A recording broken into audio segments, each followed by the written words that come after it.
Papadudot. La Union ang isa sa mga travel destination na gusto kong mapuntahan.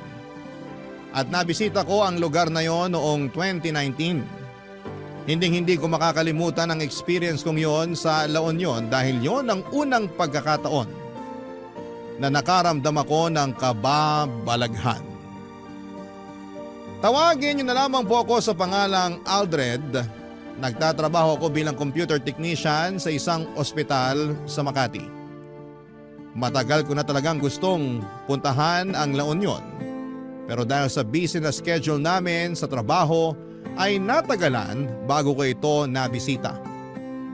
Kaya naman noong nasakto ang undas sa long weekend ay ginamit na namin ang opportunity na yon para magbakasyon sa LU. Kasama ang kaibigan kong si Jim ay plinano namin ang long weekend trip namin sa San Juan, La Union. Ako ang natoka sa paghahanap ng transient house na tutuluyan namin samantalang si Jim naman ang gumawa ng itinerary. Mula sa Facebook ay may nakita akong transient house na sikat at aesthetic tignan. Agad ako nag-book ng 2-bedroom para sa aming dalawa, Papadudot. Sa kabilang banda ay naghanap naman si Jim ng mga sikat na kainan, pasyalan at bar na pwede naming puntahan sa 3 araw ng pananatili namin doon. Matapos makumpleto ang pagpaplano ay agad kaming nagpunta sa pinapangarap kong lugar matapos kaming mag-file ng leave sa aming mga trabaho.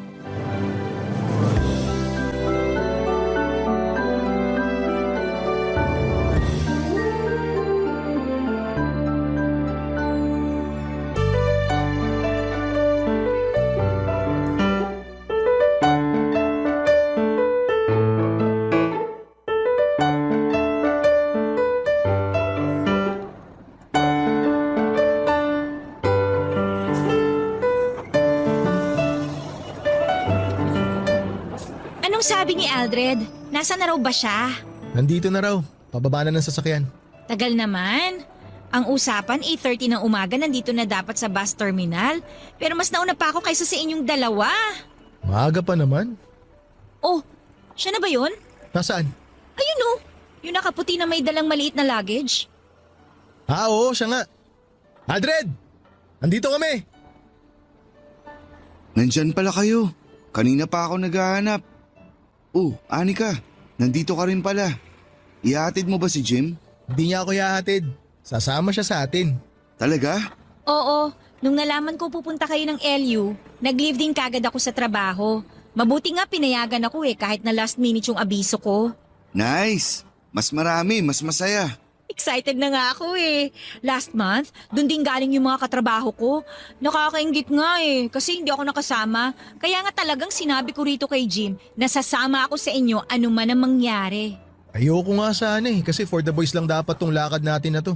Kaso mapilit tong si Anika Anong gusto mo? Ikaw lang magsaya. Di pwede yun no? Maganda nga yun kasi at least may kahati na tayo sa gastos. Ay nako, kahit sa akin na yung accommodation kung gusto nyo. Ay teka, may nahanap ka na bang matutuluyan natin doon? Oo, nakapag-book na ako. Maganda yung lugar. Sakto kasi 2-bedroom yung nakuha ko. Kaya may kanya-kanya tayong privacy. Alam ko namang sinadya mo yun. Para kung sakaling may makilala kang babae, dun mo iuuwi. Loko, ayaw lang kitang makatabi sa pagtulog. Kasi malakas kang humilik. Asus, palusot pa. Ano pang ginagawa natin? Bili na tayo ng tiket.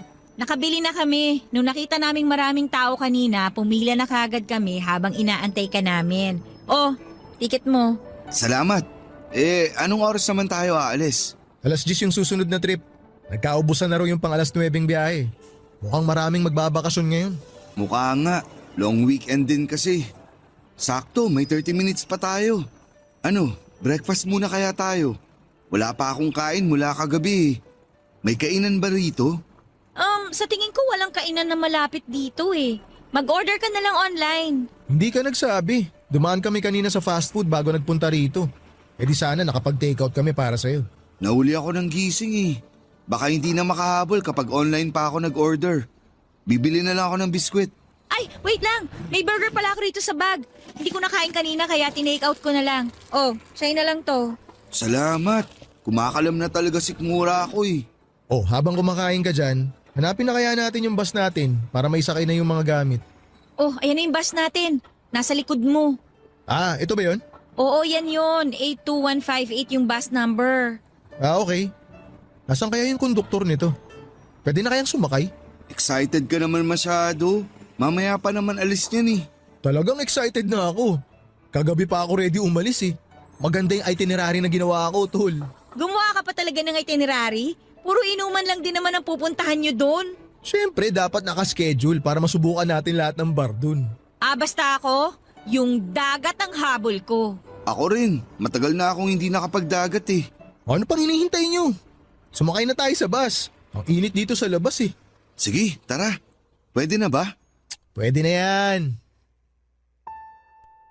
Pagkababa namin sa bus terminal ng La Union ay agad kaming sumakay ng jeep papunta ng San Juan. Katulad ng inaasahan ay marami kaming nadatnan doon na katulad naming turista din. Napakaganda ng San Juan, Papadudut. Medyo crowded nga lang dahil maraming bakasyonista. Pero para sa akin ay sulit na yon ang pinili naming lugar na puntahan. Kaso nga lang ay hindi pa man nagsisimula ang unang araw namin doon, ay sinalubong na agad kami ng kamalasan. Ang transient house kasi na binuko online ay nag-overbook ng mga guest. Ang nirentahan namin lugar ay naibigay sa guest na mas naunang dumating kesa sa amin. Nagreklamo kami dahil wala na kaming ibang matutuluyan noong araw na yon. Pero wala nang ibang ginawa ang namamahala ng transient house kundi ang humingi ng tawad. Agad kami naghanap ng available na lugar na matutuluyan pero dahil dagsa ang mga turista, maging ang pinakamahal na hotel doon ay fully booked na. Sinubukan din namin maghanap sa mga karatig bayan pero maging doon ay naubusan kami ng swerte. Pagod, kulang sa tulog at mainit ang ulo. Muntik nang masira ang bakasyon namin dahil sa mga nangyari. Pero kahit na ganoon ay hindi ko hinayaan ang pagkakataon para lamang masayang ng isang pagkakamali. Ipinagpatuloy namin ang original plan namin. At kahit bit-bit ang mga maleta namin ay pinuntahan namin ang mga lugar na plano naming puntahan, Papadudut.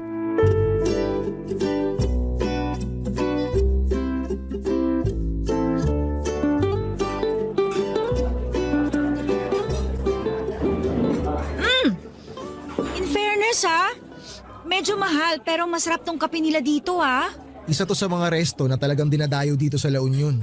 Nagbasa ako ng mga comments sa pagkain nila rito. Marami ang good reviews sa page nila. Hindi siya matamis pero hindi rin naman masyadong mapait. Sakto lang yung lasa. Nako, sure ako. Magugustuhan to ng mga coffee lover. May isa pa dito na masarap din ang kape.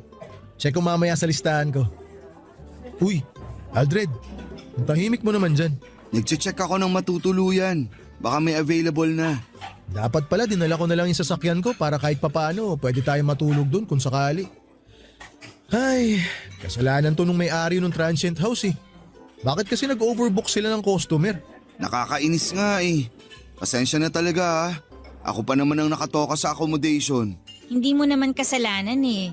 Pero kung ako lang ang masusunod, maglalatag na ako run sa lobby. Bahala na maabala yung may-ari. Nakakatawa yun. Sana nga ganun na lang ang ginawa natin. Diba? Kasalanan naman yun ng may-ari eh. Di magdusa sila. Ma'am, sir, order niyo po. Smoked bangus, stuffed squid, garlic butter soup po, tsaka 3 rice. Order complete po? Opo, kumpleto na. Thank you po, kuya. Welcome po. Kung may order pa po kayo, tawagin niyo lang ako. Salamat po. Bango! Enjoy your meal po. Kuya, sandali lang. Yes, sir? Baka naman may iba ka pang alam na hotel dito or transient house na pwedeng mag-walk-in. Yung bino kasi naming transient, hindi pala na-reserve. Wala tuloy kaming matutuluyan ngayon. Dito po sa tapat, sir, may paupahan dyan. Na-check niyo na po ba? Nalibot na namin yung buong lugar dito eh. Punuan na talaga. Ah, ganun po. Nagbabaka sakali lang ako na baka may alam ka pang nakatago dyan na available. Kahit boarding house na kung meron. May alam po ako pero medyo malayo siya rito. Ayun, may alam daw si kuya. Okay lang tol kahit malayo. Ang mahalaga may matutulugan tayo ngayong gabi. Isang sakay lang naman po ng jeep tapos tricycle. Tabing dagat din po pero malayo siya rito sa mga kainan. Medyo paliblib na yung lugar. Basta may maayos na CR, okay na ako doon. Gusto ko na nga rin talagang maligo eh. May kontak ka ba nung may-ari para matawagan na namin? Baka kasi maunahan na naman kami. Huwag po kayo mag-alala. Ako po yung caretaker doon. Bakante pa yung lugar. Talaga? Nice! Kami na kukuha nun. Sige po. Tatawagan ko na lang po yung kapatid ko para malinis niya yung lugar. Anong pangalan ng place para ma-search ko sa map? Wala po siya sa online maps eh. Pero kung maantay niyo ako, pwede ko po kayong samahan mamaya ang break ko kung gusto niyo. O sige, mas maganda yun. Pero may signal naman ng cellphone doon, kuya. Meron naman po ma'am. O yun lang naman po ang kailangan ko, tsaka maayos na banyo. Masaya na po ako doon. Naku, salamat. Hulog ka ng langit. Ano palang pangalan mo? Sunny Boy po. Ako naman si Aldred. Siya si Jim tapos si Anika. Hello po, nice to meet you. Nice to meet you din po. Sige po, maiwan ko na muna kayo para matawagan ko na yung kapatid ko at maihanda yung lugar. O sige, salamat Sunny Boy. Oh my gosh! Sa wakas, may place na tayo! Mabuti na lang naisip kong tanungin si Kuya. Oo nga, buti na tanong mo si kuya. Inaantok na rin ako eh. Gusto ko sanang umidlip bago manood ng sunset mamaya. Ako, kanina ko pag gustong maligo sa dagat. Ako gutom na ako. Kumain na tayo. Mukhang masarap tong pusit na to ah.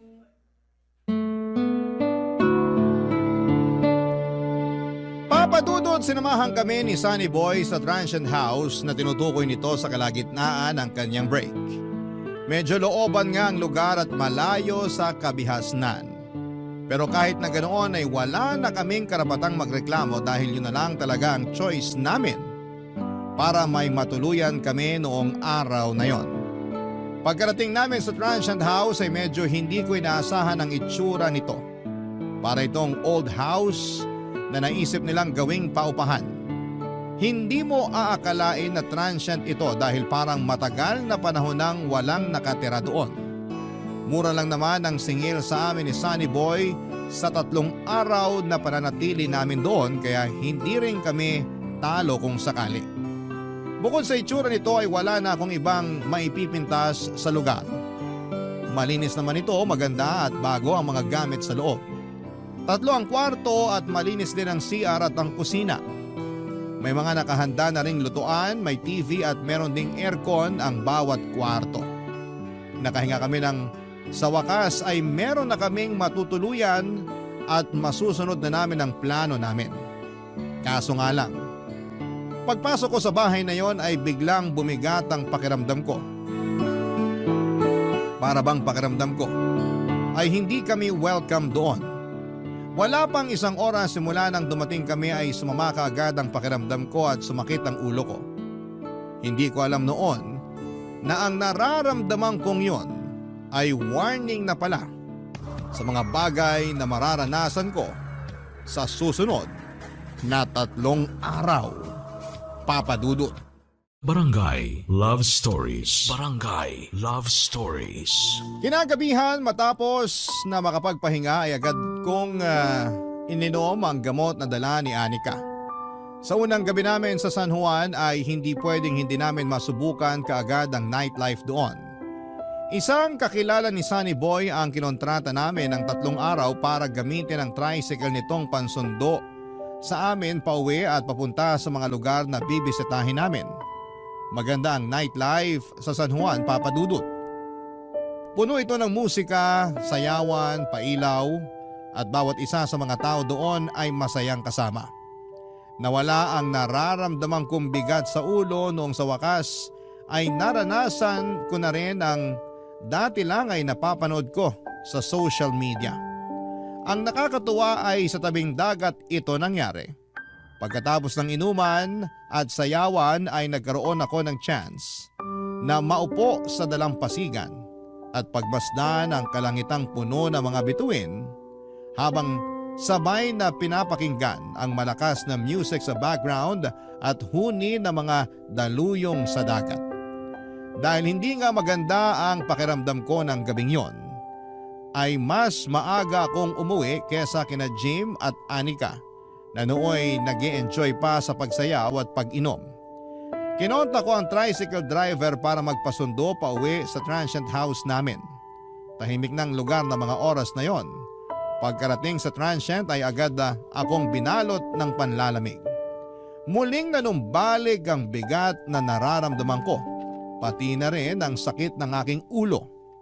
Dahil nakainom ay agad akong dumiretso sa kwarto ko para magpahinga. Ilang oras lang ang lumipas ay nabulabog ako sa mga malalakas na yabag sa labas ng kwarto ko. Naisip ko na baka sina Jim at Anika lamang yon na kakauwi lang galing sa gimikan, kaya hindi ko ito pinansin.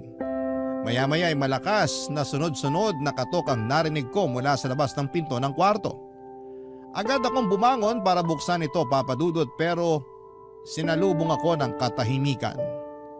Lumabas ako para kumuha ng maiinom sa kusina at saka nagpunta sa kwarto nila Jim at Anika para sana humingi ulit ng gamot. Pero nung tingnan ko ang kwarto nila ay walang tao doon. Mag-isa lamang pala ako sa transient house ng mga oras na yon. At kung kanino galing ang mga yabag at katok na narinig ko ay hindi ko na alam, Papa Dudut.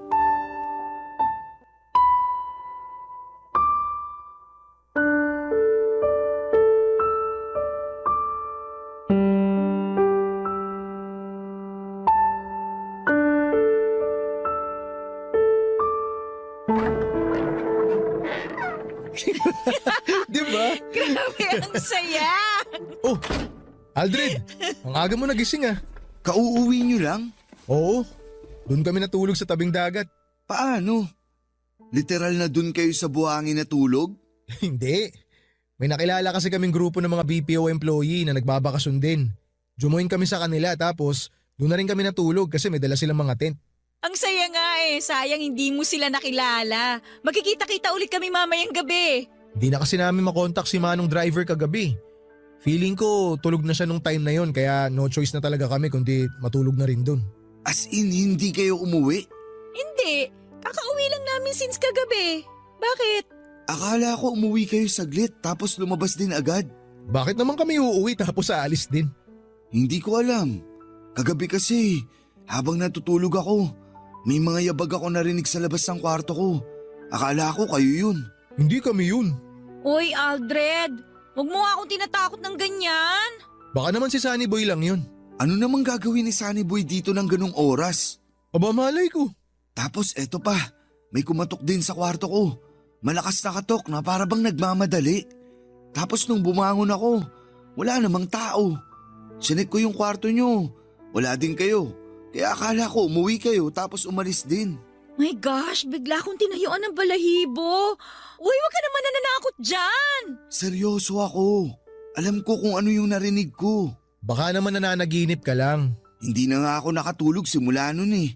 Nagluto na lang ako ng maaga tsaka inantay ko kayo na makauwi. Baka naman si Sunny Boy ngayon. Baka chinecheck lang niya tayo. Oo nga.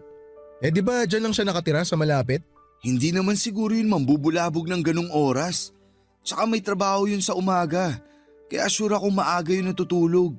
Lasing ka lang kaya kung ano-ano naririnig mo. Kumain na nga tayo. Ano ba yung niluto mo? Niluto ko na lang yung dala kong instant noodles. Tsaka yung greenosity nating itlog. Halina kayo, kumain na kayo. Mauna na kayong kumain. Maliligo muna ako. Baho ko na eh. Sige, maligo ka na muna. Ipagtatabi na lang kita. Maupo ka na dyan, Jim. Tol, so ano namang ginawa mo rito kagabi? Nag-uwi ka ng babae, no? Natulog nga lang ako kagabi. Masama pakiramdam ko eh. Tsaka lasing na rin ako kaya wala na akong oras mambabae. Sus! Ako lang naman kausap mo kaya aminin mo na. May kasama kang babae kaya yun yung mga ingay na narinig mo kagabi. Hindi mo lang maalala kasi lasing na lasing ka na. Kahit itanong mo pa kay kuya na naghatid sa akin, wala akong dinalang babae rito. Anong kahit itanong sa kanya, siya nga yung nagkwento sa akin nun. Ano? Sinabi niyang may kasama akong babae kagabi? Oo! Nakwento niya sa akin kanina habang nasa biyahe kami ni Anika pa uwi dito. Sabi niya nung ibinaba ka raw niya, may babaeng nag-aantay sa may pinto. Gagi! Wala nga akong kasama kagabi. Mag-isa lang ako rito. Tol, kinuwento niya lang yung nakita niya. Huwag ka na kasing magsinungaling. Eh, ako rin naman eh. Kung hindi ko lang kasama si Anika, mag-uuwi talaga ako ng babae rito. Wala talaga, tol. Mag-isa lang akong umuwi kagabi. O sige na, mag-isa ka na kung mag-isa ka.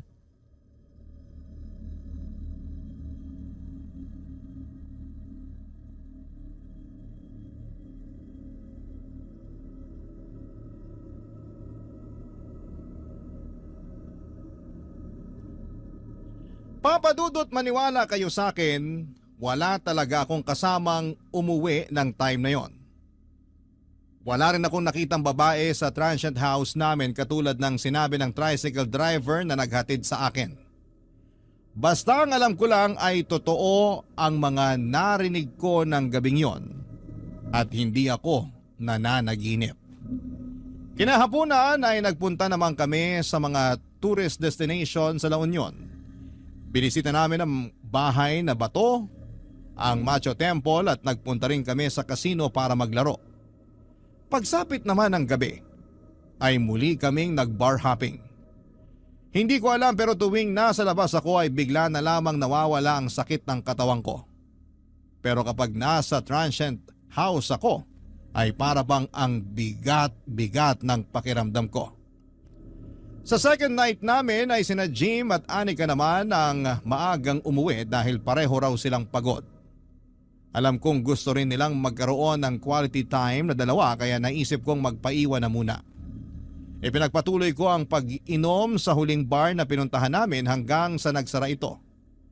Pagsabit naman ng 3:00 ng madaling araw, ay hindi ko na makontak ang tricycle driver na magsusundo sa akin kaya naisip kong mag-commute na lamang. Sumakay ako ng jeep at pagkababa sa lugar ng transient namin ay nilakad ko na lamang ito papadudot dahil wala akong maantay na tricycle na pwedeng sakyan. Walang masyadong ilaw sa daanan papunta sa transient namin. Habang pauwi, pakiramdam ko noon ay may kasama akong naglalakad. Kung hindi lang ako lasing noon ay baka kumaripas na ako ng takbo papunta sa bahay. Pagkarating sa transient ay may nadatnan akong tao sa may sala. Patay ang ilaw. Pero kahit madilim ay alam kong si Anika yon dahil nakasuot ito ng puting dress na mahaba. Tumambay na muna ako sa sala. Umupo sa upuan sa harapan niya. Saka ko ikinuwento na naglakad lamang ako pauwi papadudot. Pero hindi niya ako sinasagot. Saglit ako nag-scroll online para mag-Facebook habang nagpapahinga at noong napansin kong hindi umiimik yung kasama ko ay nabaling ang tingin ko sa kanya. Doon ko lamang napagtanto na hindi si Anika ang kasama ko. Isa itong matanda na straight ang pagkakaupo at diretsyong nakatingin sa akin. Lubog ang walang kulay nitong mga mata. Kulubot ang mukha niya at mahaba ang kanyang buhok. Napakaripas ako ng takbo at agad na nagpunta sa kwarto nila Jim para humingi ng tulong.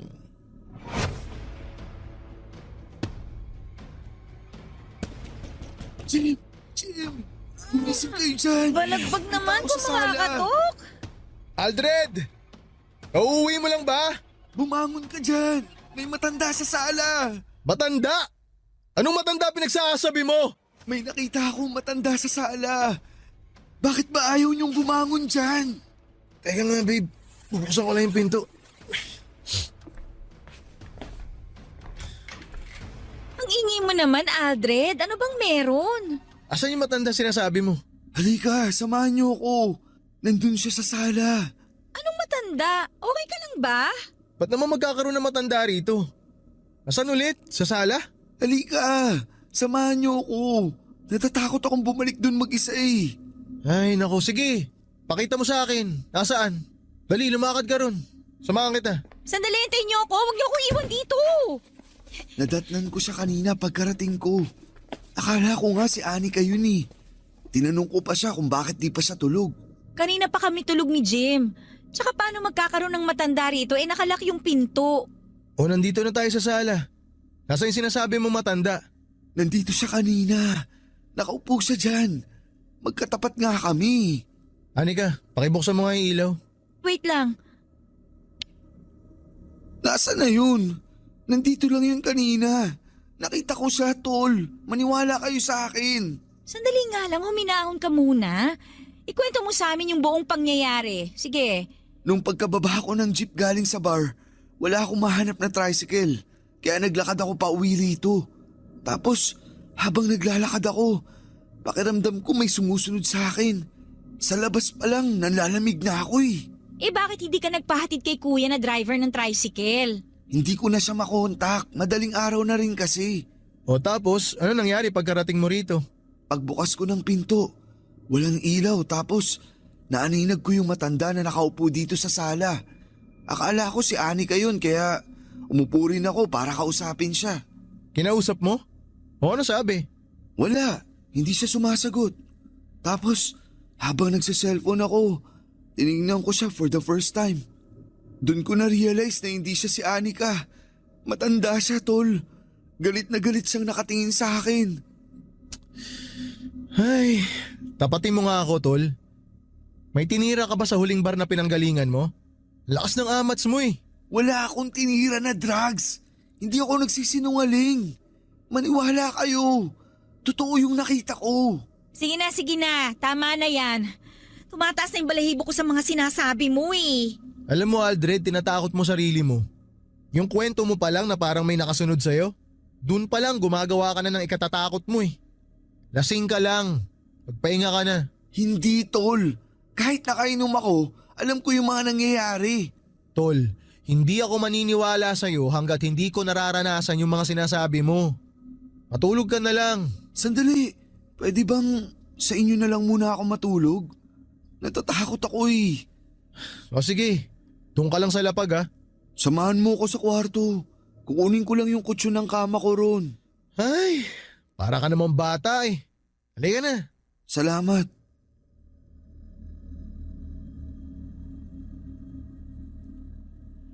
Papadudot kahit nakainom, pagod at kahit kasama ang mga kaibigan ay hindi pa rin ako nakatulog ng gabing yon. Kapag nakapikit ako ay palaging pumapasok ang itsura ng matanda sa isipan ko.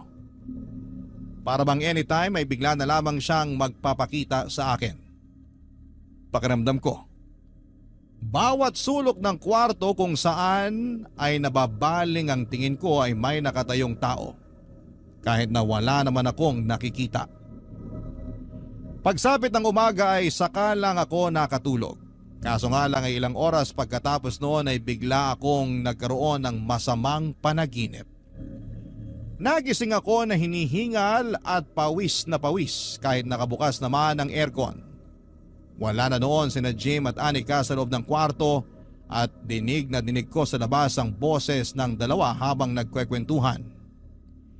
Sinubukan kong bumangon pero hindi ko may galaw ang katawan ko, papadudot. Para ako na-paralyze sa kinakahigaan ko. Maya-maya ay napansin ko ang isang babae na nakatayo hindi kalayuan sa kinakahigaan ko. Biglang bumilis ang tibok ng puso ko nang bigla na lamang itong lumapit sa akin. Hindi ko kita ang mga paa niya pero sa tingin ko ay nakalutang siya. Tumigil siya sa may paanan ko at muli kong nakita ang mukhang nagbigay sa akin ng trauma. Ang matanda na nakita ko ng madaling araw pag-uwi ko ay ang matanda na nakatayo sa paanan ko. Nakatitig siya sa mga mata ko at galit ang kanyang mga tingin. Gusto kong sumigaw pero walang boses na lumalabas sa bibig ko. Pinilit kong igalaw ang mga kamay ko pero parang wala talaga akong kontrol sa katawan ko ng time na yon. Ang ginawa ko ay pumikit na lamang ako saka nag-usal ng panalangin. Maya-maya ay biglang gumaan ang pakiramdam ko, papadudot. Pagbukas ko ng aking mga mata ay wala na ang matanda. Nakakagalaw na rin ako at mabilis akong bumangon at hinanap ang mga kaibigan ko. Agad ako nag-ayos ng gamit ko at inaya sina Jim at Anika na maghanap na lamang ng ibang matutuluyan. Barangay Love Stories. Barangay Love Stories. Papadudod sinabihan akong OA ni Jim dahil masyado ko raw pinapalaki yung masamang panaginip ko. Para sa akin ay hindi panaginip ang mga nangyari. Totoo ang mga nakita ko at 2 beses na nagparamdam sa akin ang matandang yon. Pero dahil malapit na rin namang matapos ang bakasyon namin, ay hindi na pumayag sina Anika at Jim na lumipat ng matutuluyan. Total ay uuwi na rin kami at hindi na kami umalis pa sa transient na yon hanggang sa matapos ang bakasyon namin. Wala akong ginawa noon kundi ang bumuntod sa 2 kong kaibigan kahit saan sila magpunta. Ayoko noong maiwang mag-isa dahil baka bigla na namang magpakita sa akin ang matanda. Simula kasi noong may nagparamdam sa akin ay para bang lagi nang mayroong elementong nakabuntot sa akin. Lagi akong tinatayuan ng balahibo. Kahit na nasa labas kami at napapalibutan ng maraming tao ay para bang laging may nakatingin sa akin. Nanlalamig ang buong katawan ko at laging mabigat sa pakiramdam yon. Sa huling gabi namin sa San Juan ay nag-request sina Jim at Anika na mamamasyal silang 2 na hindi ko na kailangan pang sumama. Gusto raw nilang magkaroon ng moment bilang magkasintahan. Ayoko sanang pumayag dahil ayokong maiwang mag-isa sa transient pero pagod na rin ako noon at masama na rin ang pakiramdam ko. Noong iniwan nila ako ay tumambay lamang ako sa labas ng transient at doon ko hinintay ang pag-uwi ng mga kasama ko. Doon ay nadatnang ko si Sunny Boy na magtitirik sana ng kandila sa harap ng transient, Papa Dudut.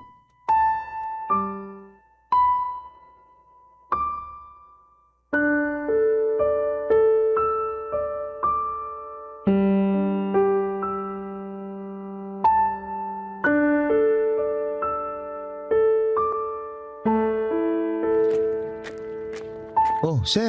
Hindi yata kayo namasyal ngayon ah. Hindi na. Medyo masama pakiramdam ko eh. Ganun po ba? Sayang naman yung pagpunta nyo rito kung hindi nyo masusulit. Nasulit ko naman na kahit paano. Marami kaming pinuntahan kaya siguro napagod na rin tong katawan ko. Nasaan po pala yung mga kasama nyo? Hindi ba 3 kayo? Lumabas silang 2. Nag-date bago kami bumalik sa Manila bukas. Ang tagal nga nila eh. Kanina ko pa sila hinihintay. Magdidilim na, wala pa sila. Baka pauwi na rin po siguro yung mga yon. Sir, pwede bang pausog kayo ng konti ng pwesto? Magtitirik sana ako ng kandila dyan sa inuupuan nyo eh. Ganun ba? Teka, tatayo na ako. Salamat po. Bakit ka magtitirik ng kandila dyan? Nakalimutan ko kasi magsindi ng kandila ng undas. Kaya ngayon ko na lang gagawin. Para saan naman yan? Nakasanayan na kasi namin dito na magtirik ng kandila sa labas ng bahay pagkatapos bumisita sa sementeryo. Kanina lang ako nakabisita doon kaya ngayon lang din ako magsisindi ng kandila. Talaga? May ganun pala? Akala ko kasi sa sementeryo lang ipinagtitirik ng kandila yung mga namayapa na. Sa pagkakaalam ko po, may mga nagsisindi ng kandila sa labas ng bahay nila kasi naniniwala sila na tuwing undas, dumadalaw daw yung mga yumao sa dati nilang tahanan. Yung kandila raw nagsisilbing liwanag nila sa kabilang buhay. Ganun pala yun. Para kanino naman yung kandilang sinisindihan mo? Para kay Lola Saling. Siya yung dating may-ari nitong bahay na tinutuluyan nyo bago nila naisipang gawing paupahan to. So tama nga ako na dating bahay to. Opo, bahay to ng matanda. Matanda? Hindi kaya siya yung nagpaparamdam sa akin? Ano pong ibig nyo sabihin na nagpaparamdam? 2 beses na siyang nagpapakita sa akin eh. Unang pasok ko pa lang sa bahay na to. Mabigat na talaga pakiramdam ko. Kaya pala... Paano nagpakita? Nagparamdam sa iyo mismo si Lola Saling? Oo, ganun na nga. Nakwento ko na to sa mga kasama ko, pero hindi sila naniwala. Lasing kasi ako eh, nung una siyang nagpakita sa akin. Saan? Dito mismo sa transient? Oo, dun sa sala. Akala ko nga yung kasama naming babae yung nadatnan ko. Sinamahan ko pa nga siya eh. Tapos late ko na na-realize na hindi si Anika yung kasama ko, kundi isang matanda. Tapos kahapon naman, nagpakita siya habang natutulog ako. Nakatayo siya sa paanan ko. Nakatitig sa akin. Galit na galit. Ano itsura niya? Maliit na mahaba ang buhok. kulubot ang muka at malaki ang mga mata. Mukhang totoo nga yata yung mga sinasabi nila na nagmumulto nga rito si Lola Saling. Ibig mong sabihin, hindi lang ako ang nakaranas nun? Dati na talaga nila sinasabi na may multo sa bahay na to. May isang tanod noon ang nakapansin na may babaeng nakatayo dito sa tapat ng transient. Dito mismo sa kinatatayuan natin. Tapos nung nakaraang taon, may reklamo din yung mga tumuloy dito na marami daw silang naririnig na kalabog sa kalagitnaan ng gabi. Bigla tuloy akong kinilabutan. So, totoo nga yung mga nakita ko? Hindi ko lang guni-guni yun, tulad nung sinasabi sa akin ng mga kasama ko. Hindi ko alam kasi hindi ko pa naman naranasan yung mga nakukwento sa akin. Pero hindi ikaw ang una nagsabi sa akin yan, na nagpaparamdam nga si Lola Saling sa bahay na to. Pakiramdam ko nga, parang nandito siya ngayon eh. Pero mabait naman si Lola Saling. Noong nabubuhay pa siya, isa ako sa mga tinulungan niya para makapag-aral. Kahit na, hindi na dapat siya nandito kasi matagal na siyang patay. Maganda siguro na magdasal na lang tayo para sa ikapapayapa ng kaluluwa niya. Mabuti pa nga. Lola Saling, kung nandito ka man ngayon, sana wag mo naman pong gambalain yung mga nandito sa bahay. Opo, aalis na rin naman po kami bukas eh. Pasensya na po kung naabala namin kayo. Mababait po sila kaya wag po kayo mag-alala. Oo nga po. Sir, magdasal na lang po kayo kapag nagparamdam siya ulit. Paano po yan? Maiwan ko na po kayo. Teka, saan ka pupunta? Uuwi na po ako. May gagawin pa ako sa bahay. Sandali. Pwede bang dito ka muna? Pasama muna ako habang wala pa yung mga kaibigan ko. Natatakot talaga ako eh. Ganun po ba? O sige, dito na lang muna ako.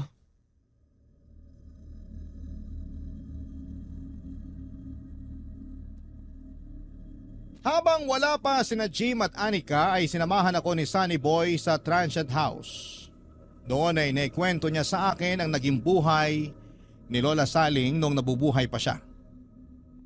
Kilala na pala na haunted ang transient na tinuluyan namin kaya walang masyadong umuupa doon na tao.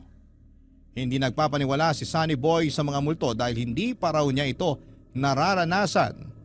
Pero kahit na ganoon ay hindi niya pinagdudahan ang mga kwento ko sa kanya.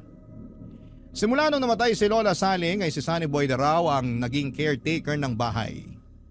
Malayong kamag-anak si Sunny Boy, si Lola Saling. Ang mga anak nito na may kanya-kanya ng buhay ay naisipang ibenta na lamang ang bahay at lupa noong namatay ito dahil wala naman ang titira doon. Pero naisip ng isa sa mga anak nito na gawin na lamang paupahan ng bahay para sa ganoon ay may kitain sina Sunny Boy bilang caretaker. Si Sunny Boy ang nagpapaayos ng dating bahay ni na Lola Saling para gawin itong transient. Noong una ay naging maayos naman ito, Papa Dudut. Maraming turista ang tumuloy sa naturang transient pero noong nagsimula na nga ang mga kababalaghan doon ay unti-unti ring humina ang kita nito.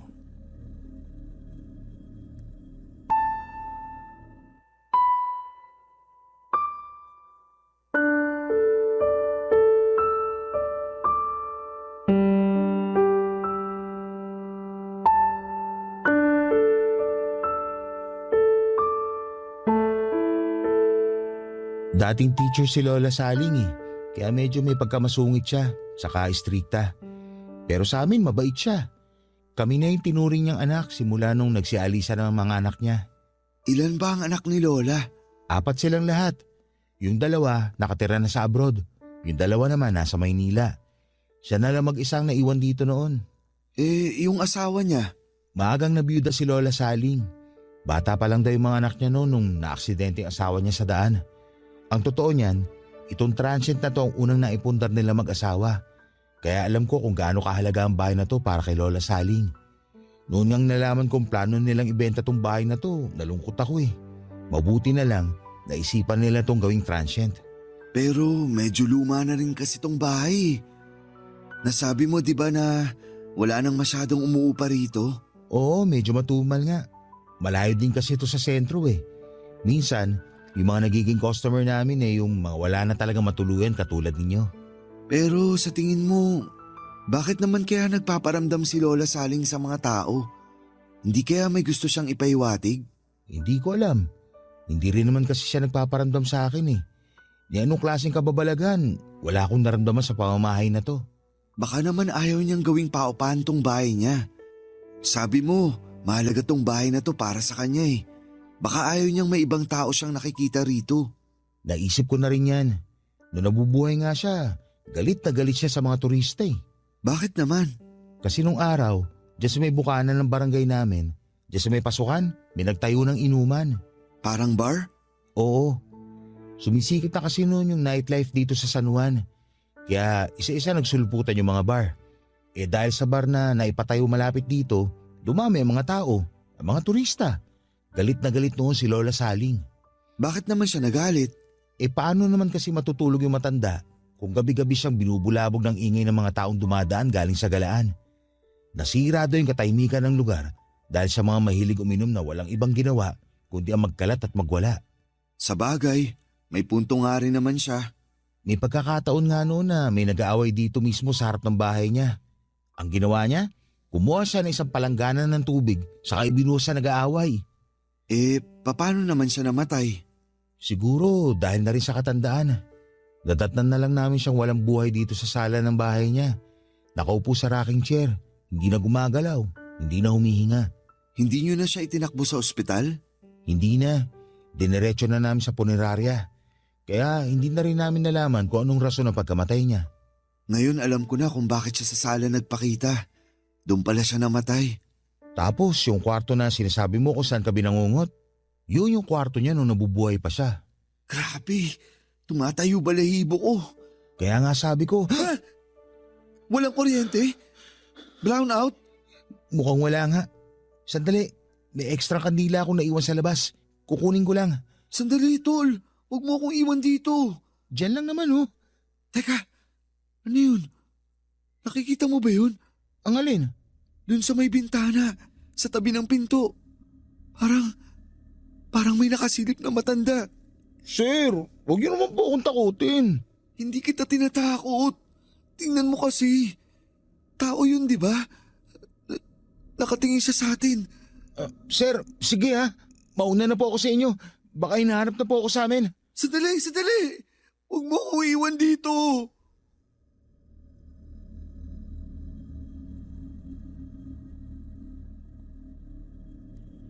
Papadudot bago kami bumalik sa Maynila ay nagtirik kami ng kandila sa transient para kay Lola Saling.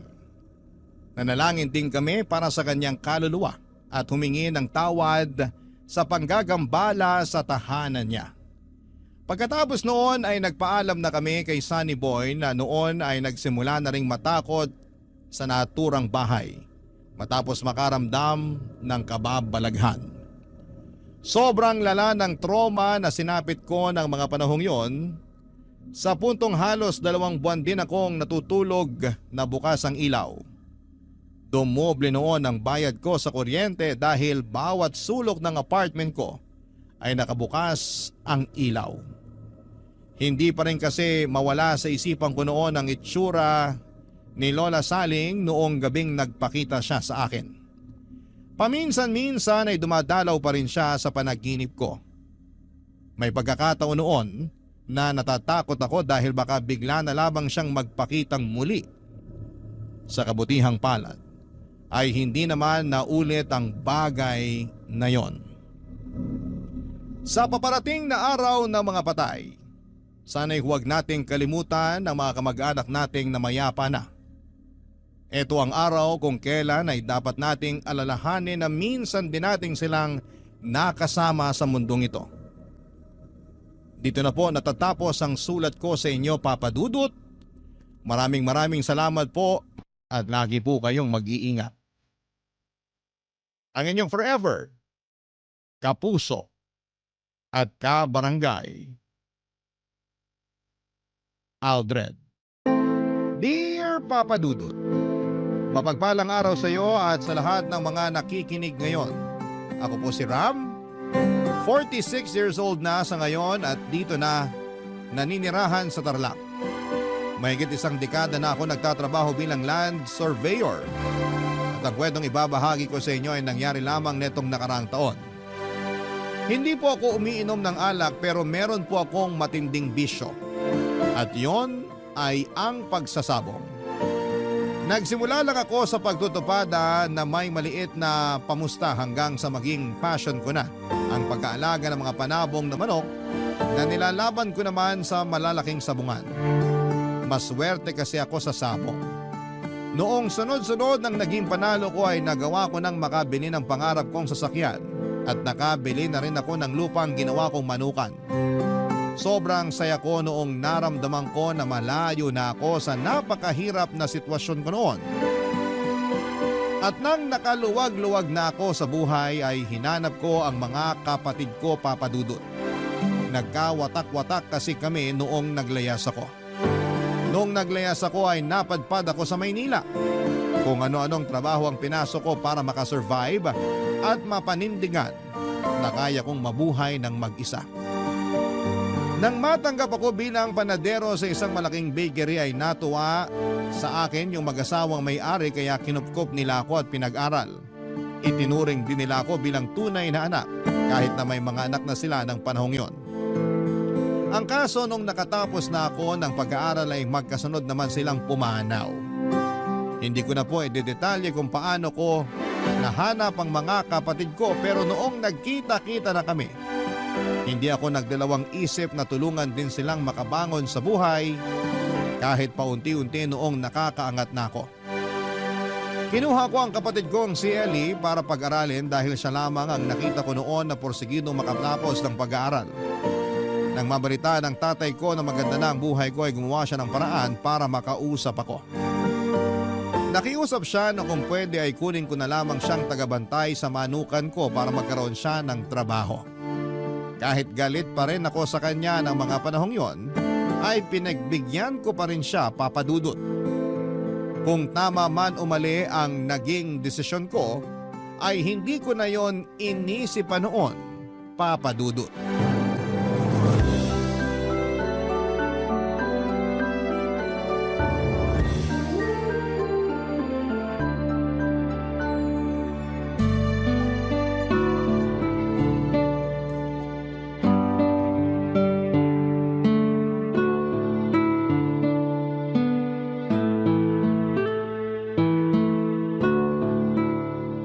Kuya, sigurado ka ba na patitirahin mo si tatay dito sa bahay mo? Hinaan mo yung boses mo, baka marinig ka. Huwag kang mag-alala, hindi rin yan magtatagal dito. Paano mo naman nasabi, kuya? Kilalang kilala ko na siya. Wala siyang tiyaga sa trabaho kaya di rin magtatagal at uuwi na siya ng probinsya. Ilang beses na niyang ginawa yun dati. Saan ba siya nagtrabaho dati? Doon sa factory ni tita ng ube. Nagpakitang gilas lang nung una tapos umalis na. Nawala na ng gana magtrabaho. Kaya pala pumayag ka na magtrabaho siya rito kahit na alam kong hindi pa kayo nagkakaayos. Ginusto niya yan eh. Kung tatagal siya, edi mabuti. Kung hindi ko nakasalanan yon. Simple lang naman gagawin niya. Hindi naman mabigat na gawain yung pagpapakain ng manok ah. Kung wala nga lang akong biglaang lakad, ako na rin yung gagawa para hindi na ako magbayad ng tao. Loko ka, kuya. Simple nga magpakain ng manok pero yung mga manok mo naman 100 piraso. Ang tatapang pa. Hayaan mo na. Kapag tumagal siya, baka sakaling magbago isip ko. Pwede naman akong kumuha ng ibang mag-aalaga ng mga manok kung makikita ko lang na kaya niyang patunayan yung sinabi niya magpapakatino siya rito. Ah, nga pala. Bahala ka na sa lulutuing ulam mamayang tanghali ah. Ako na lang magluluto ng para sa hapunan. Sige, kuya. Lapitan ko lang muna si tatay. May ibibilin ako bago umalis. O, yung puso mo ha. Kalma lang. Oo na, alam ko naman.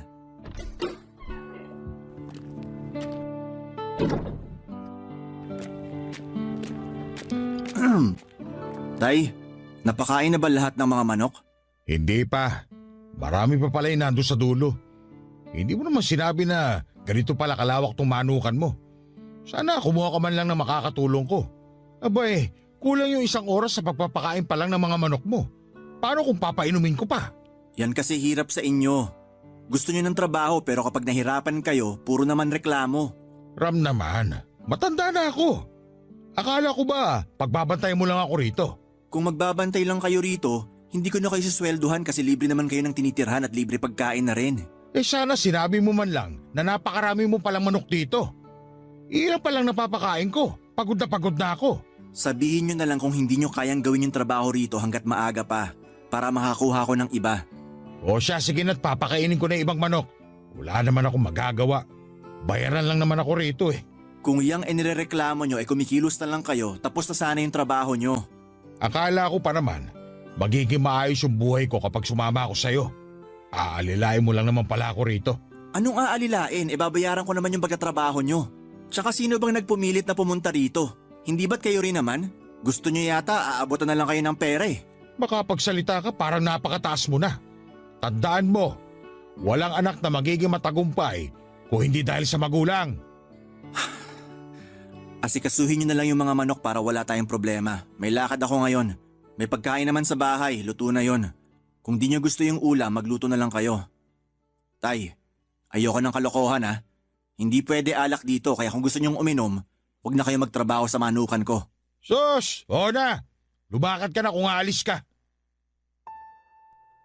Papa Dudut, kinakausap ko naman noon si tatay pero hindi ko pa rin siya lubusang napapatawad sa pagtakwil niya noon sa akin. Dahil lamang sa gusto kong makatapos ng pag-aaral. Pero hindi ko rin naman pwedeng itanggi na may malaking parte siya sa pagkatao ko. Pero kung tungkol sa kung ano ang naabot ko sa loob ng maraming taon, ang usapan ay wala siyang parte doon. Sariling sikap ko ang lahat. Pero mas minabuti kong hindi na lamang siya patulan sa salitang binitawan niya para hindi na lumalapa yung hindi namin pagkakaunawaan. Papadudot batid ko na madalas na nai-invalidate yung pakiramdam ng mga anak na may galit sa magulang. Pero sa kaso namin ng tatay ko ay masasabi kong hindi mababaw ang dahilan ng galit ko sa kanya. Hindi ko na lamang po idedetalye, masyado po kasing komplikado. Pero mas lalo pang nadagdagan ang galit ko sa kanya nung inatake ako sa puso na muntik nang tumapos sa buhay ko. Akala ko talaga noon ay mawawala na ako nang sabihin ng doktor na 10% na lamang ang chance na makasurvive ako sa isasagawang surgery sa akin. Kaya bago ako ipasok sa operating room ay ibiniling ko kay Ellie na kontakin si tatay para ipaalam ang kalagayan ko noon. Pero sa halip na mag-alala sa akin si tatay ay sinabi niya lamang noon na sana raw ay matuluyan na lamang ako at wala na siyang pakialam kung ano man ang mangyari sa akin. Sakalang iyon sinabi ni Ellie sa akin noong tapos na akong maoperahan at mabuti na ang kalagayan ko. Nang makarecover ako ay nagkaroon naman ako noon ng bagong karelasyon na si Mary Ann. Mas matanda siya ng 1 taon sa akin. Naging pasyente rin sa ospital ang tatay niya at nasa parehong ward lamang kami. Kaya kami nagkakilala. Hanggang sa kinuha ko na ang number niya at nauwi sa ligawan ng madalas naming pag-uusap. Hindi ko pa kasama si tatay nung niligawan ko siya. Nang magkaroon na kami ng relasyon ay nakumbinsi ko na rin siya na magsama na kami sa iisang bubong. Papa Dudut.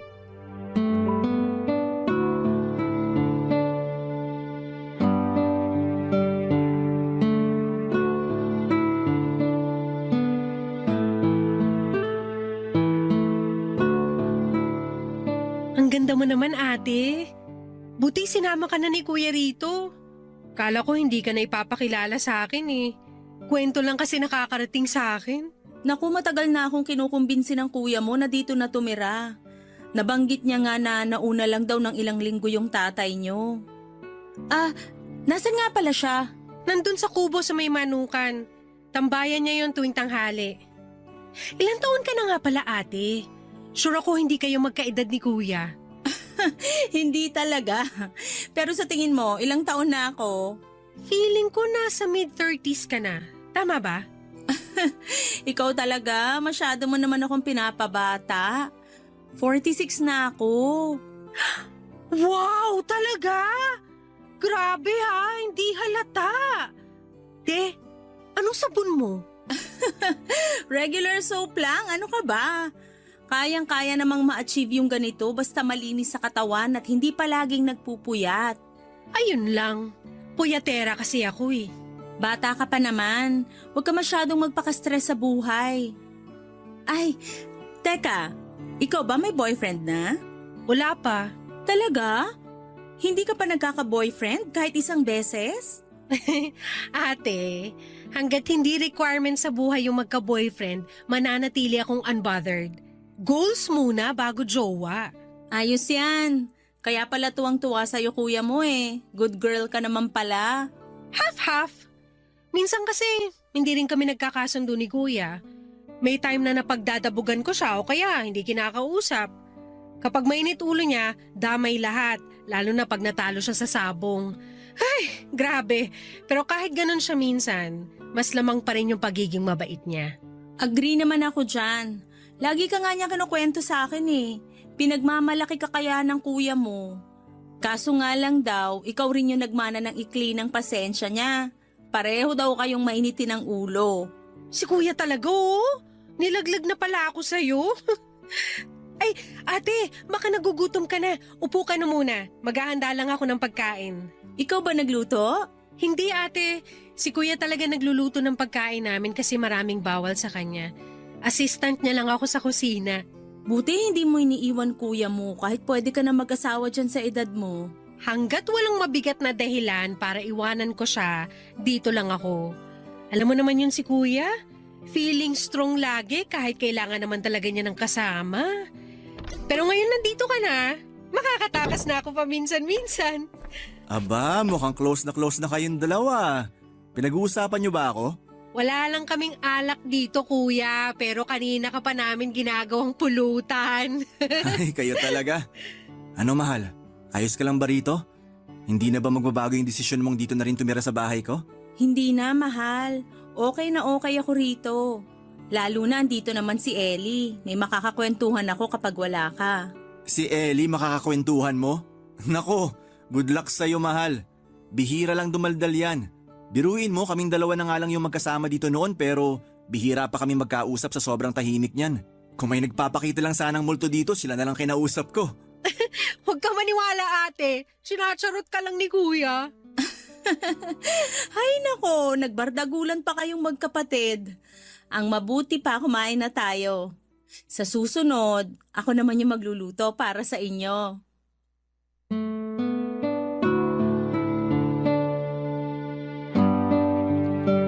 Papadudot mula nang dumating si Mary Ann sa bahay ay medyo nabawasan na yung tensyon sa pagitan namin ni tatay. Siya kasi ang gumagawa ng paraan para magkausap kami ng tatay ko. Lalo na kapag sabay-sabay kaming kumakain. Napansin ko rin noon na mabilis lamang silang nagkasundo. Hindi naman nakapagtataka yon dahil marunong makisama si Mary Ann. Isa pa ay malambot ang puso niya sa mga matatanda kagaya ni tatay. Kalauna naman ay naging okay na rin kami ng tatay ko. Kumuha na ako noon ang makakatulong niya sa manukan para siya na lamang ang magbabantay. Marunong kasi siya pagdating sa mga manok kaya ipinagkakatiwala ko rin noon sa kanya, pati yung pagkukondisyon ng mga ilalaban ko sa sabong. Ang kaso, mag-iisang buwan na sana sa bahay si tatay nang bigla na lamang siyang nawala. Nag-alala kami noon dahil akala namin ay may masama nang nangyari sa kanya. Hindi man lang kasi siya nagsabi sa amin kung may pupuntahan siya. Hanggang sa nabalitaan ko na lamang na bumalik na pala siya sa Ilocos. Hindi na ako nagulat nang malaman ko yon dahil nagawa na rin niya yon sa mga nauna niyang trabaho, papadudot. Pero ang nagpagulat noon sa akin ay noong nalaman ko na may iniwan pala siyang pamilya roon. Itinago ni tatay sa amin ang tungkol sa kinakasama niya at sa 5 nilang anak. Ang masaklap pa noon, 5 taon pa lang ang panganay nila kaya hirap na hirap sa pag-aalaga ng mga bata ang kinakasama niya, papadudot. Gusto kong magalit kay tatay pero hindi ko naman napigilang makaramdam ng awa sa mga anak nila. Kahit kasi pagbalik-balik ta rin pa ang mundo, ay kadugo ko pa rin sila, papadudot. Barangay Love Stories. Barangay Love Stories. Papadudot, nagpadala ako ng pera noon para sa mga kapatid ko sa ama. Ipinadaan ko yon sa kapatid ko na naroon lamang din sa Ilocos. Ang problema, noong hindi na ako nakapagbibigay ay nagdemand na ng pera si tatay. Nagalit siya sa akin at ipinamukhang dapat ko ring tulungan ang mga kapatid ko sa kanya. Pero imbis na magbigay ay huminto na ako sa pagpapadala ng pera para matuto silang dumiskarte kung paano bubuhayin ang pamilya nila. Aminin ko na inilihim ko kay Mary Ann ang tungkol doon. Ayaw ko kasing madamay pa siya sa problemang dinadala ko noon. Kaya naman minabuti kong hindi na lamang sabihin sa kanya ang tungkol sa pamilya ni tatay. Ilang buwan lang mula nang huminto ako sa pagtulong sa kanila ay nabalitaan ko naman na isa sila sa mga nasalanta ng bagyo. At gaya ng inaasahan ko ay muling humingi ng tulong sa akin ang tatay ko. Umuwi ako ng Ilocos para makita ang sitwasyon nila, Papa Dudut. Inalok ko sila na doon na muna tumira sa bahay ko pero ayaw pumayag ng kinakasama ni tatay. Kaya ang ginawa ko noon ay hinanapan ko na lamang sila ng pansamantalang matutuluyan habang nasa proseso pa ang application nila para sa pabahay. Si tatay naman ay sinadya kong isama ulit sa Tarlac para bumalik sa pagtulong sa akin sa Manukan. Kumuha na ako noon ang makakatulong niya para hindi siya mabigatan sa gawain. Buwanan ko siyang sineswelduhan para may maipadala siya sa pamilya niya. Mahigpit ang usapan namin na hindi siya pwedeng basta-basta na lamang umuwi. Pero ang hindi niya alam ay ginawa ko talaga yon para mailayo siya ng pansamantala at hindi na madagdagan pa ang anak nila, Papa Dudut.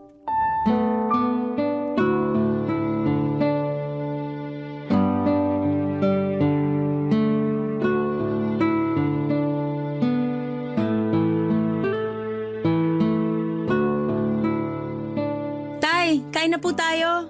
Sina Ram at Ellie, nasaan? Si Ram po may pinuntahan lang. Baka mamaya lang andito na yon. Si Ellie naman mamaya pa raw po kakain. Busy pa sa trabaho. Work from home kasi. Kung ganun, tayong dalawa lang pala yung kakain. Naku, sayang. Dami mo pa naman yatang niluto at mukhang masasarap pa. Si tatay talaga ng bola pa. Aba, hindi ako nang bobola, iha. Mula nga nung dumating ka rito palagi nang napaparami yung kain ko. Mukhang mananaba ako dahil sa'yo. Mabuti nga po yun kasi ang payat-payat nyo na. Kumain lang po kayo ng kumain. Kapag may gusto kayong ipaluto, sabihan nyo lang ako. Napakaswerte talaga sa'yo ng anak ko. Maswerte rin naman po ako sa kanya. Mabait si Ram sa responsabling kinakasama. Sana nga po magpakasal na kami Hindi ka ba nagsiselo sa mga katrabaho niyang isinasama niya rito minsan? May mga babae ron Ang totoo, nagsiselos din naman po talaga ako. Pero trabaho naman yun Hindi ko naman pwedeng sabihin sa kanya na layuan niya yung mga katrabaho niya kasi nasa iisang team lang sila sa firm. Nako, kung ako sa'yo, babantayan ko siya. Lapitin ang mga babae si Ram. Baka magulat ka na lang, hindi na pala ikaw yung karelasyon niya. Ano pong ibig niyong sabihin? Wala naman. Masyado lang kasing lapitin ang mga babae si Ram. Pero naikipaglapit din naman siya, kaya siya nilalandi. Si tatay talaga Friendly lang talaga si Ram. Wag na po nating pag-isipan ng masama yun. Hindi ko naman siya pinag-iisipan ng masama. Sinasabi ko lang sa iyo yung mga napapansin ko sa kanya. Anak ko si Ram. Hindi ko siya gustong sira sa ibang tao. Lalo na sa iyo na mapapangasawa niya. Buo ang tiwala ko sa anak niyo, Tay. Kaya hindi basta-basta masisira yon. Wala ka na bang naging karelasyon bago si Ram? Meron po, sobrang tagal na. Mga 5 taon na po. Talaga? Natiis mo na hindi ka nadiligan sa loob ng 5 taon? Oh, ayos ka lang? Ayos lang po ako. Nagulat lang ako sa tanong niyo. Mabuti nang diretsahan yung tanong. Pero wala naman sigurong masama ron, di ba? Karapatan ko rin namang kilalanin yung mapapangasawa ng anak ko. Hindi ko naman po minamasama yung tanong niyo. Pasensya na, Tay, nabigla lang po talaga ako. Ayos lang. Pero ano nga bang sagot mo ron? Hindi po ba masyadong personal yun? So, sigaw naman. Tatay mo na rin naman ako kahit hindi pa kayo ikinakasal ni Ram. Wag niyo na pong alamin yun, Tay. Kayo talaga. Kain na lang po tayo. Gusto ko lang naman malaman. Sa nakikita ko kasi sa'yo, mukhang matino ka namang babae. Pero malay ko ba, baka nasa loob ang kulo mo. Po? Kinikilatis lang kita ng mabuti. Ano nga palang trabaho mo? Sa ngayon po, wala na akong trabaho. Kasi pinag-resign ako ni Ram nung nagdesisyon siya na magsama na kami. Bakit? Ano bang trabaho mo dati? Teller po ako sa bangko. Matagal na po ako ron kaya naisip ko na okay lang din kung mag-resign na ako. Sabi po kasi ni Ram mas maganda kung magnenegosyo na lang kami. Nako, magnenegosyo kayo. Dapat tigilan muna ni Ram yung pagsasabong. Malas sa negosyo yung sugal. Marunong naman po humawak ng pera si Ram. Yun ang akala mo.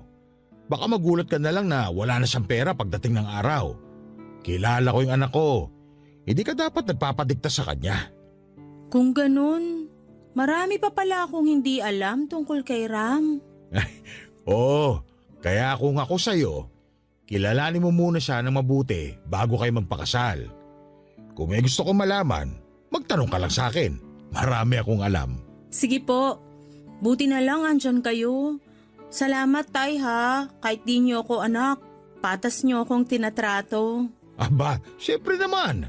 Ang totoo nga niyan, kaya kong gawin kahit ano para sa'yo eh. Hay naku tay, mukhang sa inyo nagmana si Ram. Ganyan na ganyan din po yung linyahan niya.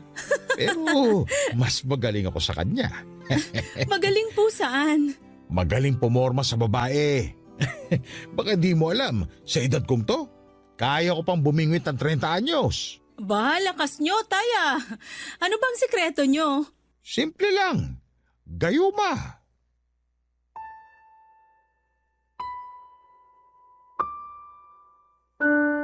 Papadudot, kararating ko lamang noong araw na yon pero hindi ako natuloy sa pagpasok sa bahay dahil narinig kong nag-uusap sina Tatay at Mary Ann. Hindi ko nagustuhan ang mga narinig ko. Kilala ko ang tatay ko lalo na kung paano siya pumorma sa isang babae. Ayaw ko mang pag-isipan ng masama ang pakikipaglapit niya kay Mary Ann ay hindi ko mapigilan ang sarili ko. Noong buhay pa kasi si nanay, ako mismo ang nakahuli kay tatay na may kasamang ibang babae na hinahalik-halikan niya habang naglalakad sila sa tabing kalsada.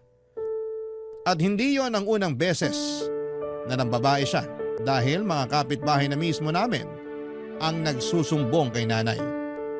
Tuwing nasa bahay ako ay hindi ko binibigyan ng pagkakataon na makapag-usap ng matagal sina Tatay at Mary Ann.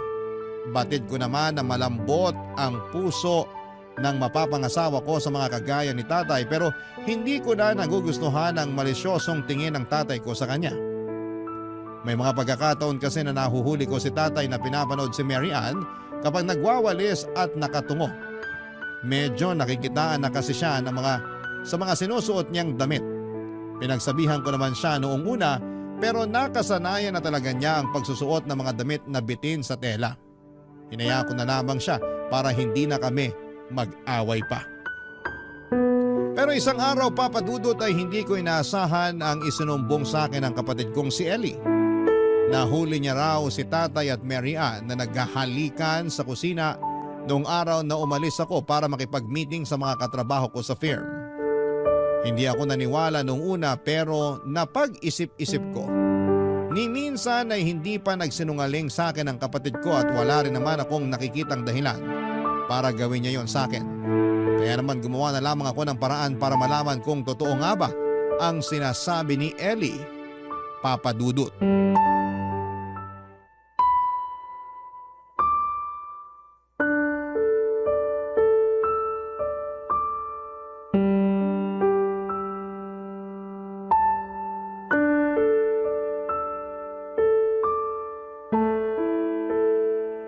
O ano, iniwan ka na naman ni Ram. May lakad daw siya. Mga lakad na ayaw kang isama. Hindi ka pa ba nagdududa? Dati naman naiintindihan ko yung mga ganong lakad niya eh. Pero pagkatapos kong malaman yung mga kwento niyo tungkol sa mga babae niya. Siguro naman ngayon, gising ka na sa katotohanan. Hindi kayo bagay ng anak ko. Isang malaking siraulo yun. Buti na lang nandyan ka para sa akin. Ginagawa mo lahat ng hindi kayang gawin ng anak mo. Pera lang naman yung kulang sa akin. Pero lahat, kaya kong gawin para sa'yo. Sana ikaw na lang yung naging mapera sa inyong dalawa. Pinapahirapan ka pa niya sa pagbabantay ng manukan. Dapat pinatatrabaho na lang niya sa iba eh. Sinabi mo pa. Dapat nga, nagpapahinga na lang ako ngayon. Pahila-hilata na lang. Pero hindi. Masyadong walang puso yung anak kong yon. Masyadong mayabang porket nakapagtapos ng pag-aaral. Kala mo pa kung sinong kagalang-galang sabongero naman. Hayaan na natin siya. Huwag na natin siyang pag-usapan. Bakit naman? Naiinis lang kasi ko lalo sa anak niyo. Sus, ikaw naman. Bakit kasi naaapektuhan ka pa sa mga pambabaliwala ni Ram nandito naman ako. Ako nang bahalang pumuno sa mga pagkukulang niya. Kung magpapatuloy itong namamagitan sa atin, hindi ba dapat hiwalayan ko na siya? Huwag muna. Napapakinabangan pa natin siya. Tsaka nag-iingat naman tayo Mas gusto mo ba na lagi na lang tayong kinakabahan tuwing may ginagawa tayo rito sa bahay? Paano kung makita tayo nung isa mo pang anak tapos magsumbong yun kay Ram? Napaka-loyal pa naman ni Ellie sa kuya niya. Subukan niya lang magsumbong. Dudugo yung uso niya sa kamao ko. Grabe ka naman. Hindi mo naman kailangang saktan si Ellie. Hindi yun matatakot sa akin kung hindi ko sasaktan. Hay nako, kumain na lang tayo. Ayoko nang sakitan na yan. Di na tama yung ganyan Hindi mo kailangan maging mabait kay Ellie. Kapag nalaman no na may relasyon tayo, kahit kausapin mo pa siya, makakarating pa rin yun kay Ram. Sa bagay, may punto ka. Sige, ikaw nang bahala kay Ellie. Basta labas ako sa gagawin mo sa kanya, ha? Oo naman. Hindi kita itadamay. Basta tandaan mo, kapag pwede na tayo magsama, wala na sila magiging lugar sa buhay natin. Kailan pa ba kasi mangyayari yun? Naiinip na ako. Konting tiis na lang. Sa ngayon, magpagamit ka na lang muna kay Ram para makumbinsi siya na mahal mo pa rin siya. O sige. Yan! Ganyan yung gusto ko. Sunod agad. Nga pala, kapag aalis si Ram at matatagalan sa pagbalik, sabihan mo ko kagad. Miss ko nang makipaglabing-labing sa'yo. Ikaw talaga, masyado kang mahilig. Pero sige, sasabihan kita agad. Kunwari ka pa. Ikaw rin naman. Kaya nga bagay tayo, hindi ba? Dami mong sinasabi. Kumain na lang kaya tayo. O sige. Nga pala, pwede ba akong magpamasahe mamayang gabi? Ha? Nandito na nun si Ram. Hintayin mo siya makatulog. Tapos pumunta ka rin sa kubo mamaya. Sige, gagawa ko ng paraan mamaya para makatulog agad si Ram. Kung pwede nga lang sana, doon ka na rin matulog Alam mo namang hindi pa pwede. Baka mamaya mapatay tayo ni Ram kapag nahuli niya tayong magkasama. Di mas galingan pa natin sa pagtatago. Papadudot yun ang usapang narinig ng kapatid kong si Ellie. Pagkatapos noon ay nahuli pa niyang naghahalikan sina Tatay at Mary Ann. Iniisip ko pa lang na may namamagitan sa kanilang dalawa ay halos masuka na ako sa pandidiri sa kanila. Pero higit sa lahat ay galit ang nararamdaman ko para sa kanilang dalawa, Papadudot. Tinunungan ko si Tatay pati ang pamilya niya pero hindi ko akalain na siya rin pala ang ahas na tutuklaw sa akin. At si Mary Ann, akala ko pa naman noon ay matino siyang babae pero madali rin naman palang makuha ng iba. Masakit yon para sa akin, Papadudot. Dahil habang magkarelasyon kami ni Mary Ann, minsan ay hindi ako nagkaroon ng ibang babae. Kahit na malapit ang tukso ay hindi pa rin ako bumibigay dahil iniisip ko na ikakasal na kami. Sa totoo nga lang pwedeng-pwede na ako maghanap ng ibang babae at palitan na lamang siya ng kaya pang magkaanak. Pero hindi ko ginawa yon kasi mahal ko si Mary Ann. Pero hindi ko akalain na sa ganong edad namin ay magagawa pa rin niya na magloko, Papadudot. Kahit na alam ko na nagsasabi naman ng totoo si Ellie, ay gumawa pa rin ako ng paraan para kumpirmahin ang mga sinasabi niya. Hindi ko muna kinumpronta sina Tatay at Mary Ann gaya ng gusto mangyari ng kapatid ko. Naghintay ako ng tamang panahon hanggang sa mabuo sa isipan ko ang isang plano. Papadudot, sinabi ko kay Mary Ann na mawawala ako ng ilang araw dahil may titingnan kaming lupa sa Iloilo. Pero ang totoo ay hindi naman talaga ako aalis dahil gusto ko lamang silang hulihin sa akto na may ginagawang kalokohan sa bahay habang wala ako. Barangay Love Stories. Barangay Love Stories.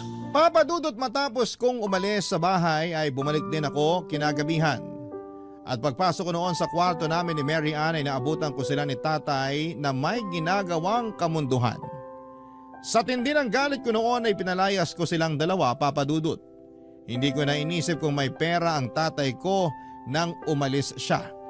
Hindi ko kasi akalain na magagawa nila yon sa akin at doon pa sila mismo gagawa ng kalokohan sa kwarto namin ng babaeng sana'y mapapangasawa ko na. Papa Dudut, sinubukan namang humingi ng tawad ni Mary Ann pero hindi ko na siya pinagbigyan. Malinaw ang ginawa niyang panloloko sa akin at hindi ko yon kayang palampasin. Isa pa ay dinahilan niya noon na ginagayuma lamang siya ng tatay ko kaya nagkaroon sila ng relasyon. At noong alam ko nang may namamagitan sa kanila, saka lamang daw siya bumalik sa huwisyo. Siyempre Papa Dudut, hindi ko pinaniwalaan ang dahilan niya dahil para sa akin ay isang malaking kalokohang ginagayuma siya ng tatay ko. Ginusto niya na may mangyari sa kanila at mas lalong ginusto niya na magkaroon ng relasyon sa isang taong para na rin niyang ama. Ilang buwan mula nang palayasin ko si tatay ay nakarating naman sa akin ang isang masamang balita.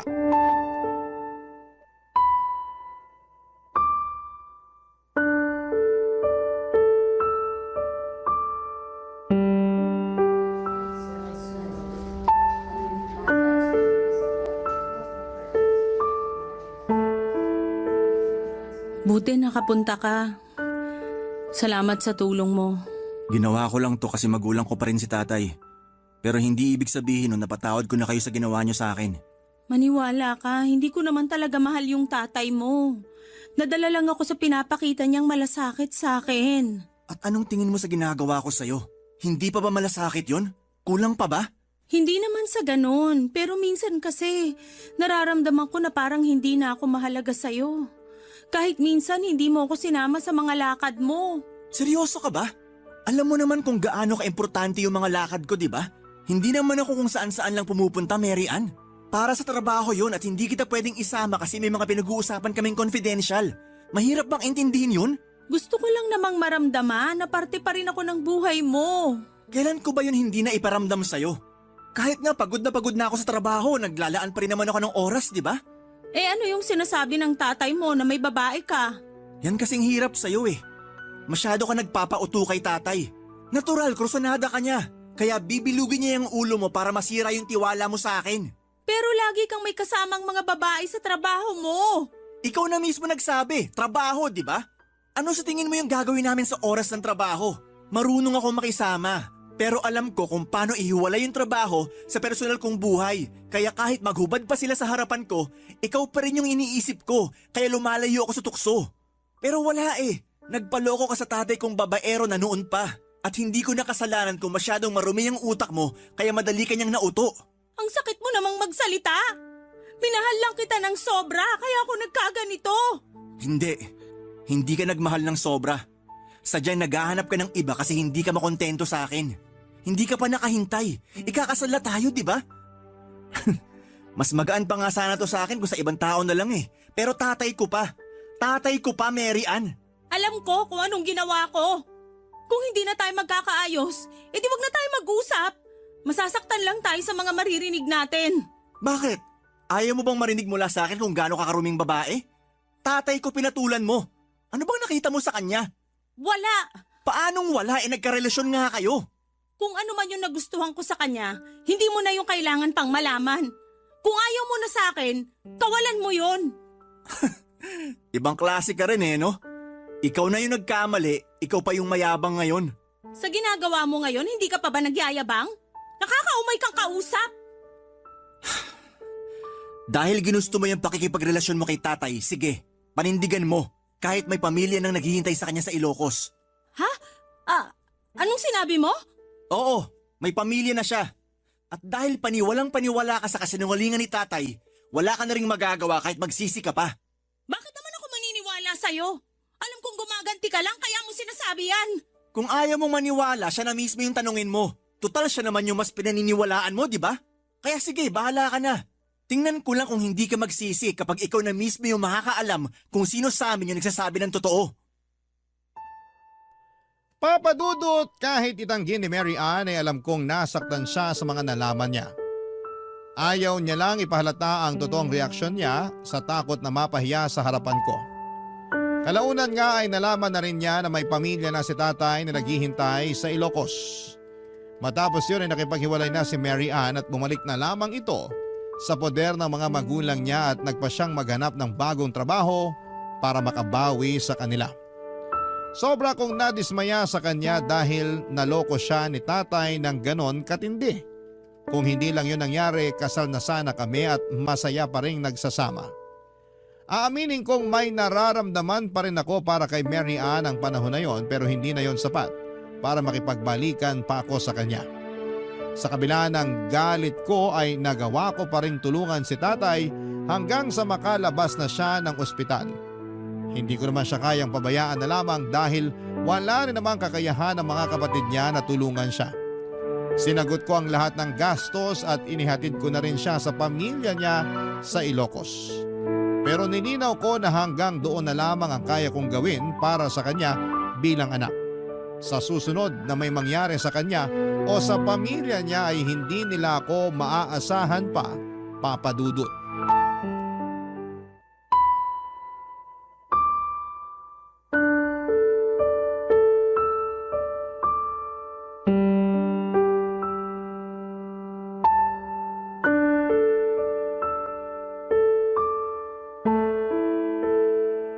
Anong ginagawa niyo rito? Anak, baka pwedeng dito na ulit ako magtrabaho. Wala na kasing mapasukan doon sa atin. Hindi ko na problema yon. Natulungan ko na kayo. Hindi pa ba sapat yon? Magugutom yung mga kapatid mo. Kaya mo ba silang tiisin? Gusto ko lang kayo tulungan noon. Pero bakit parang bigla ko na lang silang naging responsibilidad ngayon? Sino bang may gustong magparami ng anak? Alam niyo naman na matandaan na kayo pero puro sakit sa ulo pa yung ginagawa niyo. Kapag nagka-problema naman, lahat na lang akin. Laging, Ram, tulungan mo naman kami. Nakakasawa rin, Tay. Alam kong galit ka lang ngayon dahil sa naging relasyon namin ni Mary Ann. Nakalipas na yun. Baka naman pwede mo nang patawarin ng tatay. Akala niyo ba ganun lang yun kadali? Sige na naman anak. Kahit para na lang sa pagiging ama ko sa'yo. Pagiging ama? Pagiging ama ba? Yung nakisalo ka rin sa mapapangasawa ko? Ang baboy niyo! Alam ko namang mali yung nagawa namin kaya ka nagagalit ng ganyan. Pero matanda na ako. Hindi ko alam kung hanggang kailan pa ako rito sa mundo. Huwag na natin sayangin yung panahon para sa galit. Mauubos ka lang anak. At sa tingin niyo hindi pa ako naubos sa ginawa niyo? Wala na, Tay. Wala na akong natitirang awa para sa inyo. Kaya kung ipipilit niyong tulungan ko pa kayo, ngayon pa lang, sinasabi ko nang wala na kayong aasahan sa akin. O sige. Kung hindi mo kayang patawarin ngayon, kahit bigyan mo na lang ako ng trabaho. Kahit ako na lang yung gumawa ng lahat ng gawain sa manukan mo, hindi na ako magrereklamo. Hindi na ho. May nakuha na akong taga-alaga sa mga manok ko. Hindi ko na kayo kailangan dito. Anong ibig mo sabihin? Pauwi mo na lang ako sa Ilocos sa ganitong kalagayan? Nawala man lang akong kapera-pera? Sino ho bang may gusto na pumunta kayo rito? Hindi ko naman kayo pinilit, di ba? Hindi mo nga ako pinilit. Pero konting konsiderasyon naman. Tatay mo pa rin ako. Wala akong tatay na kasing baboy nyo. Kaya kung ayaw nyong magkagulo pa tayo rito, umalis na lang kayo. Oh, Tay, anong ginagawa niyo rito? Ano pa? E di nang hihingi na naman ng tulong. Trabaho naman yung hinihiling ko ah. Hindi ho ba kayo nakakaintindi? Tay, umalis na lang kayo. Baka mamaya sumama pa yung pakiramdam ni Kuya dahil sa inyo. Aya sige, magkampihan kayo magkapatid. Tutal, pareho naman kayong mayabang. Makala mo kung sino. Alam ko naman po na wala kayong magandang sasabihin sa akin. Pero yung ginagawa nyo kay Kuya Ram, sobra na kayo eh. Sa dami ng naitulong sa inyo ni Kuya, nagawa nyo pa siyang traitor rin? Hindi ko kailangan ng panunumbat mo. Sino ka ba para pakinggan ko? Wag na kayong babalik dito. Hindi na kayo katanggap-tanggap kahit bilang bisita ko na lang. Diyan na nga kayo. Wala naman pala akong mapapala rito. Buisit!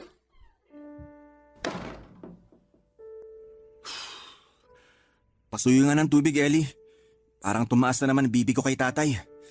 Ang kapal na mukha niyang pumunta pa rito. Kumalma ka muna, Kuya.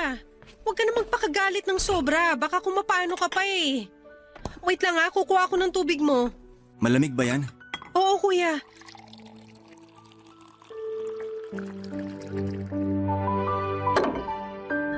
Oh, okay na ba to? Kapag kulang pa, kukuha na lang ako ulit. Ayos na to. Salamat. Nga pala, Kuya. Tumawag si Ate Mary Ann sa akin kahapon. Kinukumusta ka?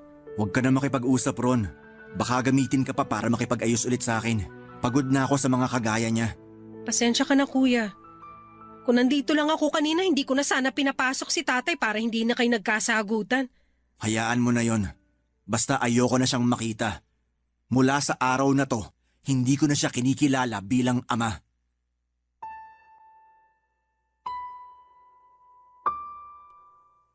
Papadudot nung okay pa kami ni Mary Ann, ay may mga pagkakataon talaga na pinag-aawayan namin yung pagsiselos niya sa mga katrabaho ko.